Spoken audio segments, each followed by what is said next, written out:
fabric mesh. The fabric mesh is 10.5 inches wide. Okay, so that's from here to here. And it normally does say on your paper that's in your mesh what size it is. Pay attention to that, because if you're using like a simple decomesh, like say the green one I use for the leaves, it's only 10 inches. So you'll only have to cut your pieces 10 inches. You won't have to cut them 10.5. What you're looking for is a perfect square, okay? And so to get a perfect square with this mesh, I have to cut it at 10.5. So you're just going to roll out your mesh. The easiest way to cut your mesh really is with a rotary cutter and a cutting mat. And you don't need a big, huge cutting mat like mine.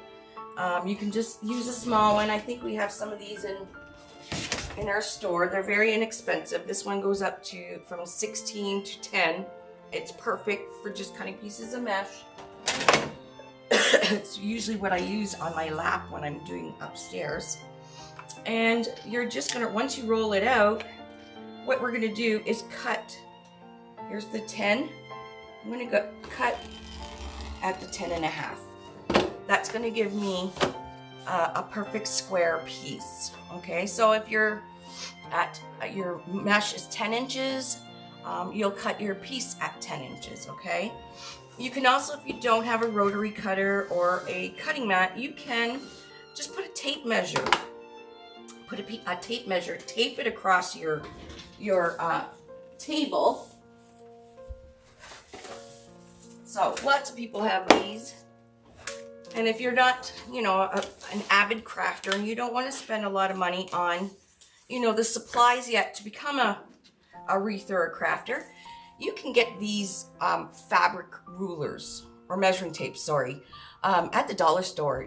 I think there's like 3 in a package. And I'm pretty sure everybody probably has one of these in their house.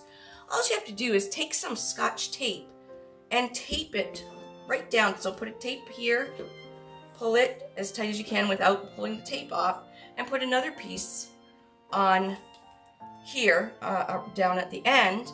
And then what you can do is just roll out your mesh, just like this.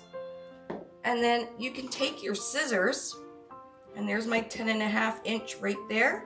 And just take your scissors and cut a straight line. Now, this petal is very, very forgiving.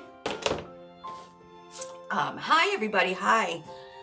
It's very forgiving, so if you don't have a perfect square, it's okay. And you can also save mesh by cheating. So I could cut this mesh at 10 inches to save a little bit, but we need this rose perfect because this is going for pictures. So I need to make a really nice, perfect rose. So I'm gonna keep it at 10.5 inches.